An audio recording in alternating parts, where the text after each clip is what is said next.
Well, good evening. Thanks for coming tonight. It's always good for us to be together, and I think especially in the season of Lent, it's just a good opportunity for us to come together, to enjoy each other's presence, and maybe to be a little bit more intentional about taking a deep dive, going deeper in our relationship with God, maybe even our relationship with ourselves and our community too. So it's just good for us to be together. And for tonight and the next two nights, I kind of picked as a story, the story of the prodigal son.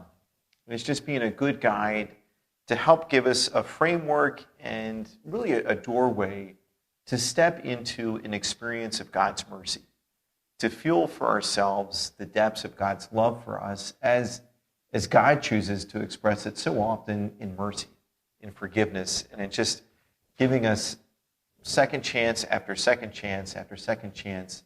And each time we're reminded that, as Pope Francis says, our God doesn't abandon us. He doesn't give up on us. And I think another great kind of role model or guide to help us as we unpack this story the next 3 days is St. Francis of Assisi. As a parish community, you're reflecting on being people of peace, living lives that are marked by peace. I think Francis of Assisi stands out as an icon of peace, not just for Christians, but for people all over the world, Jews, Muslims, atheists. Everybody kind of holds Francis of Assisi in a special light. And we kind of look up to him and hold him in a certain reverence. Even people that don't necessarily say that they would practice any faith, Francis of Assisi still has something to teach us and a way to kind of invite us again into God's mercy. So I know that the story of the prodigal son is a familiar one, but I think it's always good just to hear it again, to enter back into it. And it's printed on the inside of your programs if you want to follow along. But this passage comes in the Gospel of Luke, in the 15th chapter, and it's the third of a series of very similar stories. So the story goes, "Then Jesus said, 'A man had 2 sons, and the younger son said to his father, 'Father, give me the share of your estate that should come to me.' So the father divided the property between them. After a few days, the younger son collected all of his belongings and set off to a distant country, where he squandered his inheritance on a life of dissipation. When he had freely spent everything, a severe famine struck that country, and he found himself in dire need. So he hired himself out to one of the local citizens, who sent him to his farm to tend the swine. And he longed to eat his fill of the pods on which the swine fed, but nobody gave him any. Coming to his senses, he thought, 'How many of my father's hired workers have more than enough food to eat, but here am I, dying from hunger. I shall get up and go to my father, and I shall say to him, Father, I have sinned against heaven and against you. I no longer deserve to be called your son. Treat me as you would treat one of your hired workers.' So he got up and went back to his father. While he was still a long way off, his father caught sight of him and was filled with compassion. He ran to his son, embraced him, and kissed him. His son said to him, 'Father, I have sinned against heaven and against you. I no longer deserve to be called your son.' But his father ordered his servants, 'Quickly, bring the finest robe and put it on him. Put a ring in his finger and sandals on his feet. Take the fattened calf and slaughter it. Then let us celebrate with a feast, because this son of mine was dead and has come to life again. He was lost and has been found.' Then the celebration began. Now the older son, who had been out in the field, and on his way back as he neared the house, he heard the sound of music and dancing. He called one of the servants and asked what this might mean. The servant said to him, 'Your brother has returned, and your father has slaughtered the fattened calf because he has him back safe and sound.' He became angry, and when he refused to enter the house, his father came out and pleaded with him. He said to his father in reply, 'Look, all these years I served you, and not once did I disobey your orders. Yet you never gave me even a young goat to feast on with my friends. But when your son returns, who swallowed up your property with prostitutes, for him you slaughtered the fattened calf." He said to him, "My son, you are here with me always. Everything I have is yours. But now we must celebrate and rejoice, because your brother was dead and has come to life. He was lost and has been found." The Gospel of the Lord.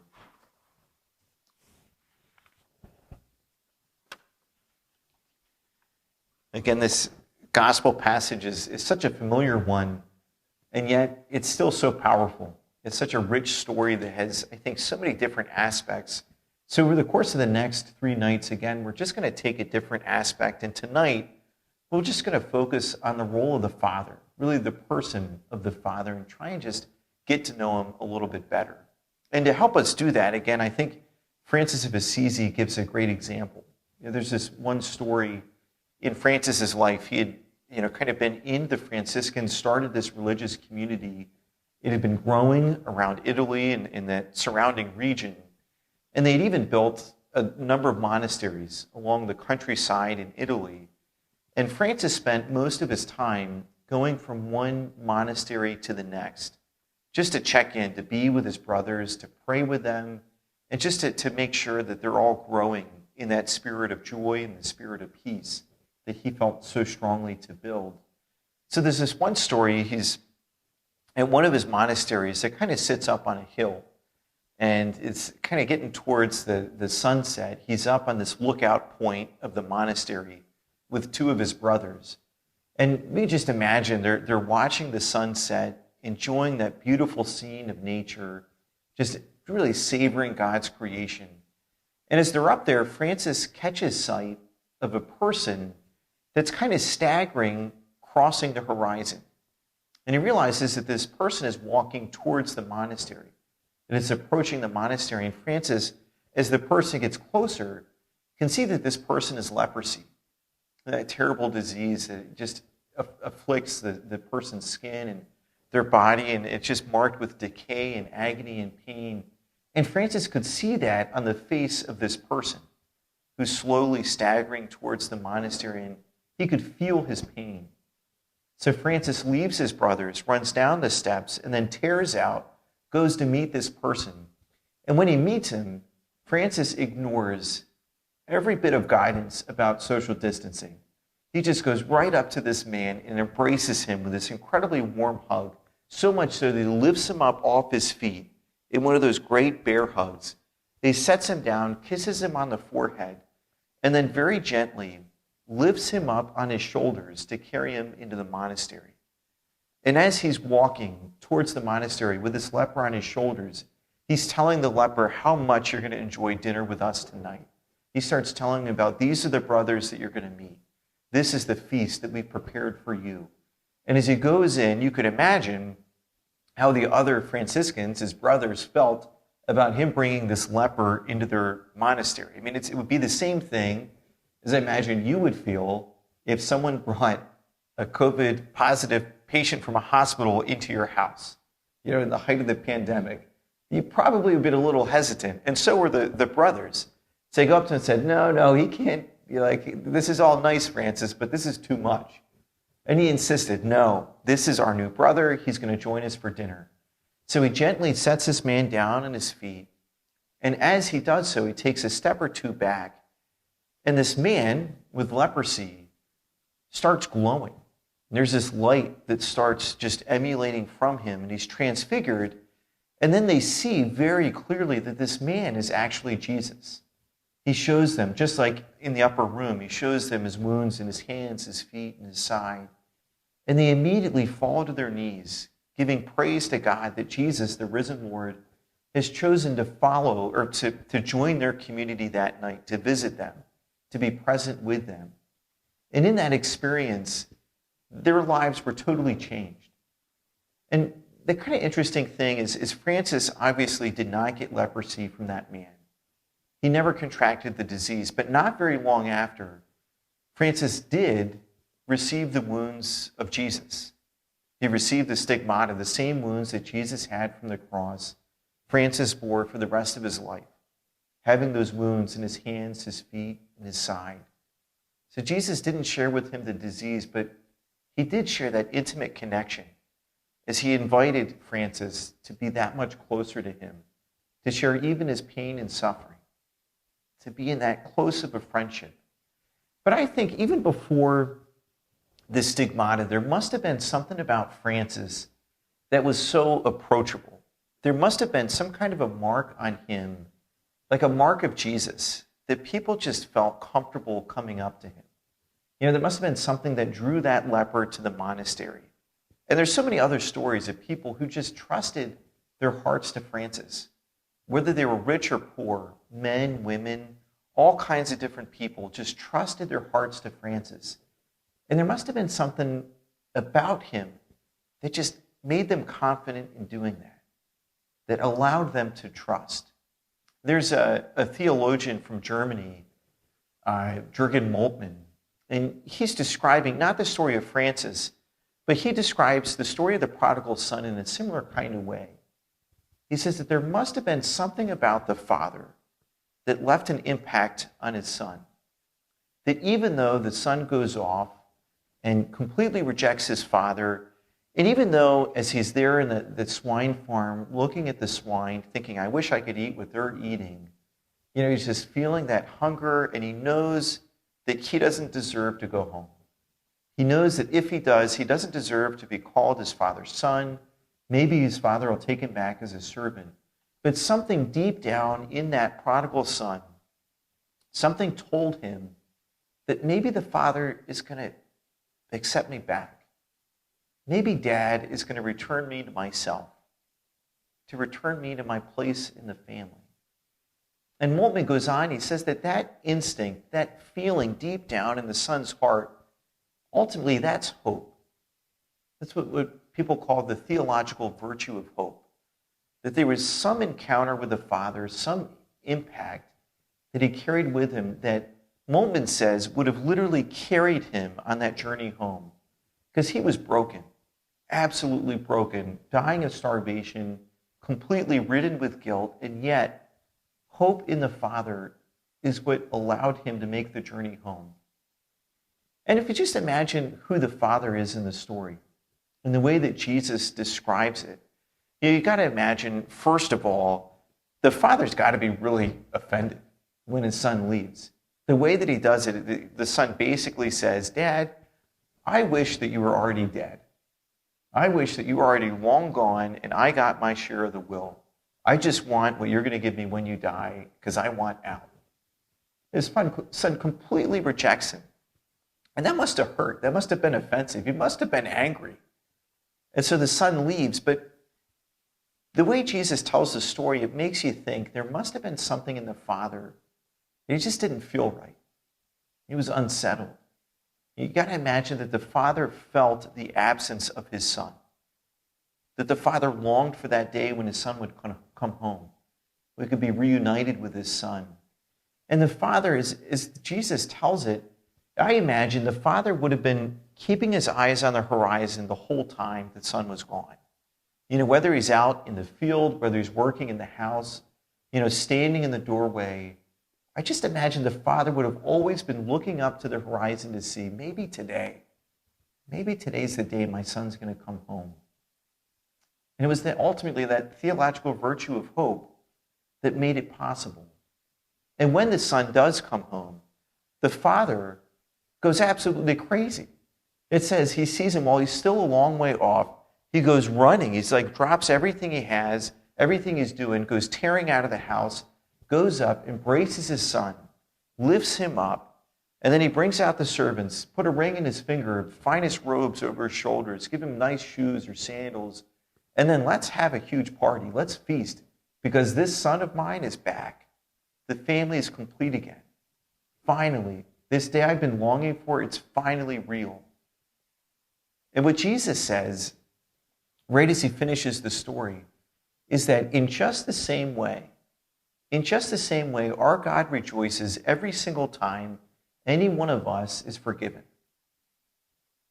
Every single time one of us is returned to ourselves, says, I'm sorry, I shouldn't have done that, reaches out the olive branch and tries to reconcile our relationship. Every time one of us goes to the sacrament of confession, every time one of us just goes to God in prayer saying, God, please help me. Every single time we do that, every time we experience God's mercy, Jesus says that literally God throws a party in heaven. That just like this forgiving father of the prodigal son, God throws a party in heaven. He rejoices, angels, saints. If only we could see that other side. If only we could have that vision of just seeing the expression on God the Father's face when he gets to forgive us. It's like he's been waiting to do this forever, from all eternity. I kind of think of it, it's got to be like a little kid on Christmas morning. They wake up, usually before the sun rises, and they just get right out of bed, tear down the steps, and they cannot wait to start ripping open the presents and seeing what it is that's waiting for them under the tree. I think God's like that with mercy, with forgiveness. He can't wait. He literally cannot wait to rip our sins up and just get rid of them so that he can remind us how much he loves us, so that he can see our true selves really shining out. And that's who God is. That's who's waiting for us on the other side of confession, on the other side of forgiveness. And so many times, I think we can get kind of hankered down like the prodigal son with that feeling that I don't deserve it. I've done a lot of not so good things. And it takes different forms. Sometimes it is we've done something that's really bad and we know it, and we're kind of ashamed of it. We don't want to admit it. We think maybe, in the context of confession, maybe the priest is going to get really angry at me. Maybe he'll yell. Maybe he's not going to forgive me. Or maybe God is he's got bigger things in his agenda. This isn't that bad. I haven't killed anyone. I haven't done anything that bad. So of course, God, he has better things to do than hear about my little things, that I've done that are wrong. Or maybe it's one of those things where, like many of us, we find ourselves just going to confession month after month or however often, year after year, and it's just the same list of sins. It's the same bad habits we've been struggling with for years, sometimes even decades. And we think, what's the point? Well, Pope Francis has a great line for that. He says, sometimes we do get tired asking for mercy, asking for forgiveness. Sometimes that's a kind of a burden for us. But for God, it's not a burden. That's what God lives for. That's God's excitement. That's why God sent his son, literally. That's why God sent Jesus. We get tired of asking for forgiveness, but God never tires of forgiving us. In the context for the story of the prodigal son, first it's a lost coin, then it's a lost sheep, and then it's a lost son. But in all three stories, God is revealed as the great seeker. Like it says that God literally, with the lost coin, is turning the house upside down, trying to find it. Or the good shepherd that's trying to find the lost sheep that's wandered off. He searches everywhere. He leaves the 99 behind. He's all in on trying to find us, to bring us back, to return us to ourselves. And the image for that I imagine is Jesus seeking us out, open-handed, open-armed.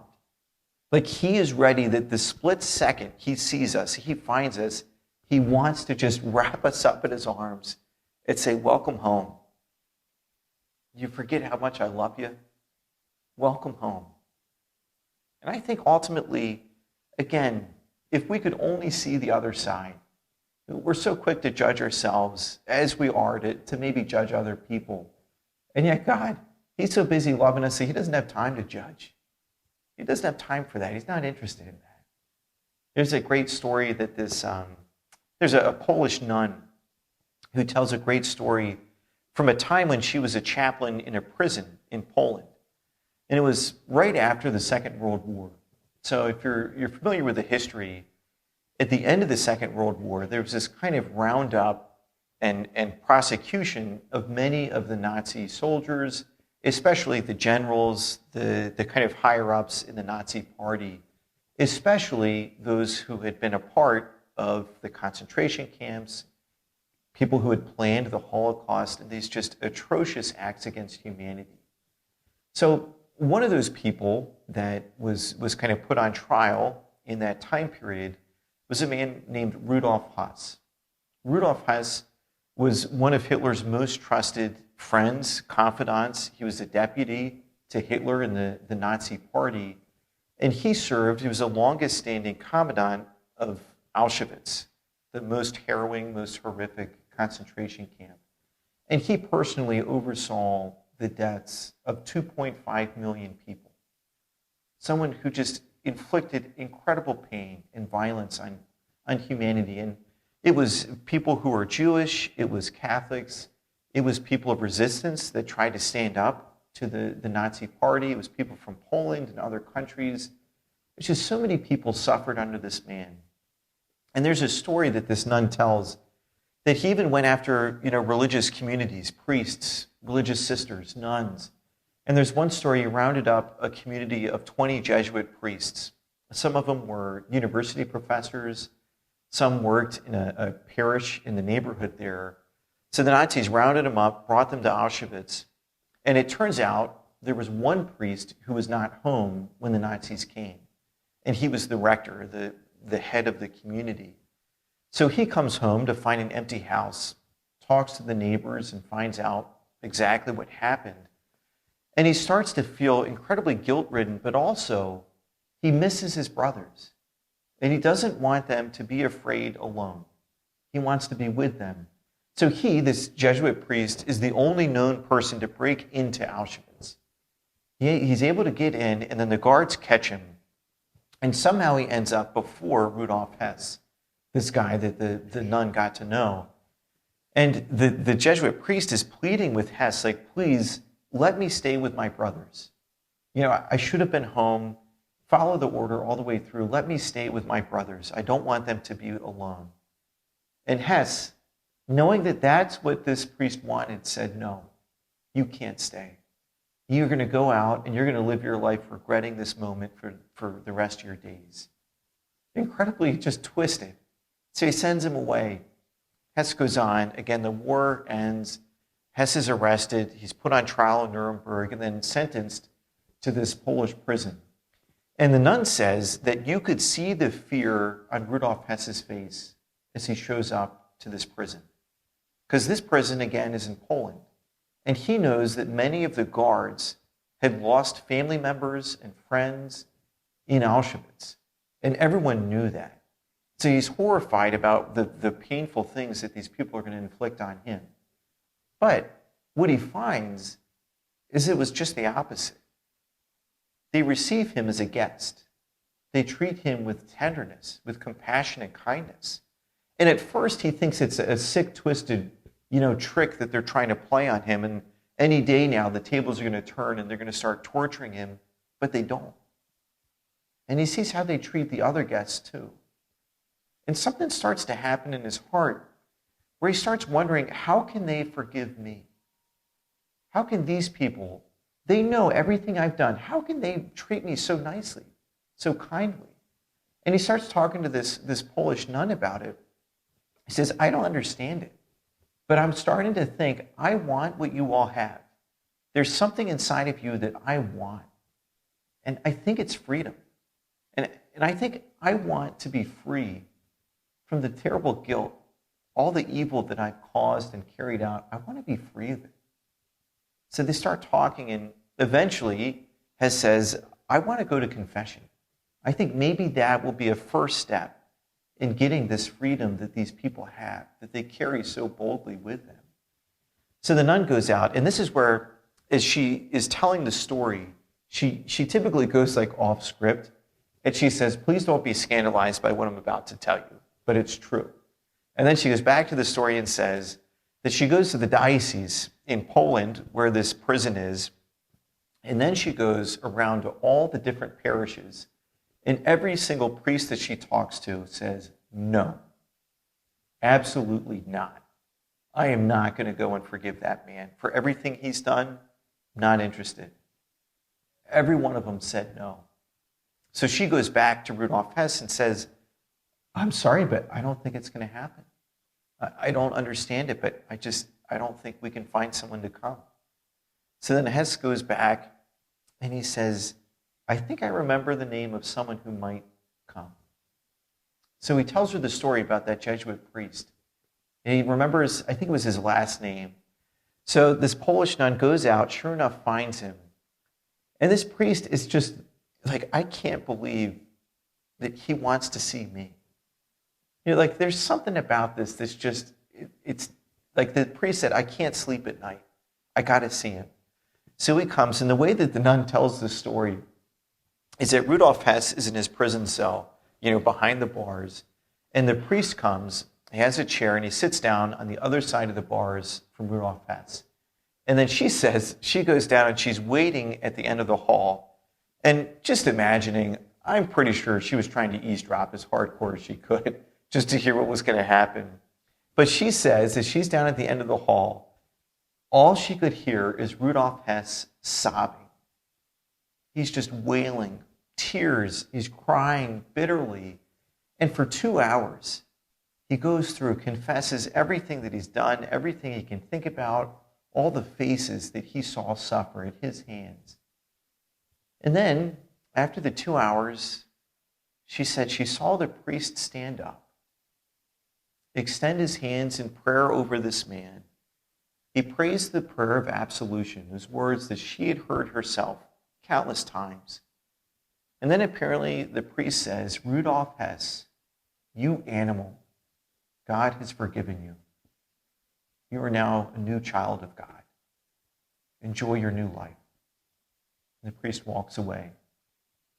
And just imagine the party that would have been happening in heaven.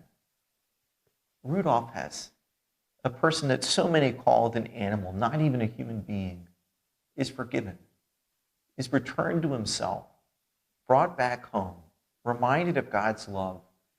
And Jesus, all the while, with God the Father, is just racing down to see the presents under the Christmas tree.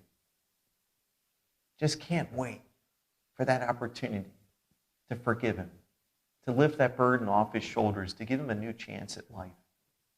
That's who God is. And the Polish nun always ends the story in saying, if Rudolf Hess can be forgiven, who are we to doubt God's mercy? If someone who's done so much, caused so much pain, if they can experience the deep rivers of God's love, then nobody's cut off from it. The doors of God's mercy are always open, and every single one of us is always free to step in. And I think just reflecting on these stories, sometimes in life we need to be reminded that God's calling us to be that light that gives other people hope. Sometimes in life, God needs us to be the light that isn't turned off, to be the light that says to everyone, especially people who have lived hard lives, to say, God's not given up on you, and I'm not either. To say that you're still a child of God. You still got freedom in you.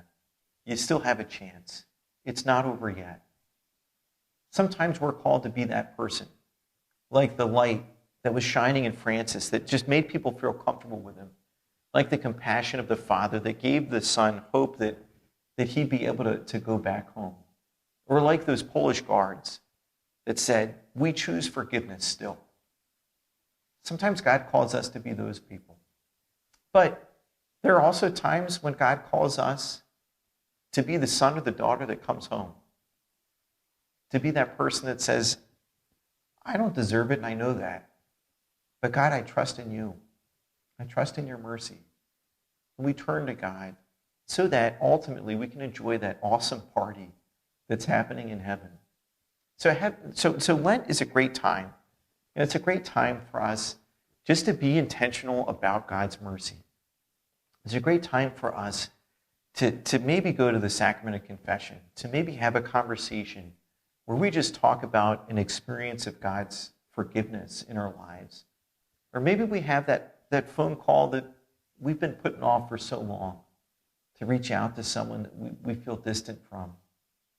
Lent is a time to do that, because Lent builds up to Easter.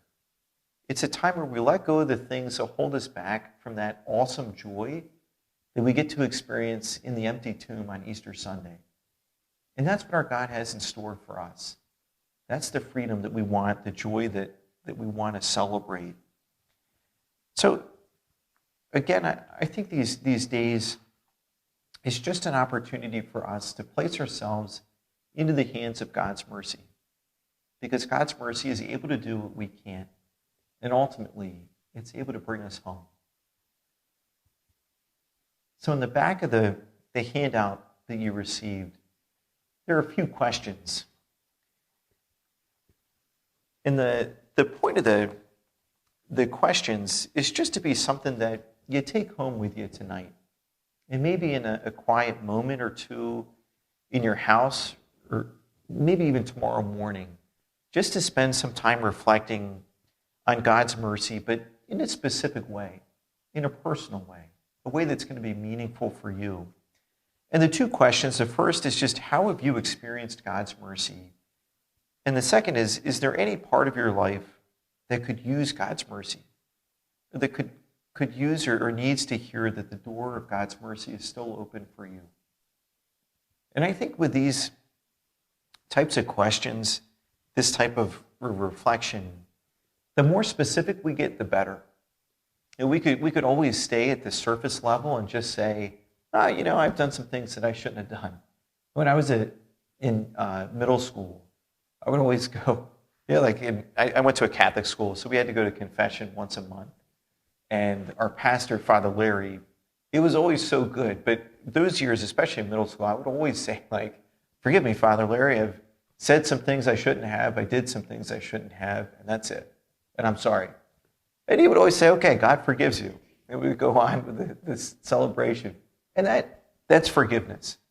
But the rivers of God's mercy go much deeper than that. And the way that we go to the deep end of God's mercy is by getting specific, by calling to mind and naming those areas where we struggle, where we want to experience God's mercy. And when we do that, we open ourselves up so that Jesus can come close, that he can enter into those parts of our lives where we need him the most. So again, these questions are just a prompt to maybe help guide and inspire your prayer, as ultimately we seek to go deeper and deeper into God's mercy and just be reminded of God's great love. Thanks a lot.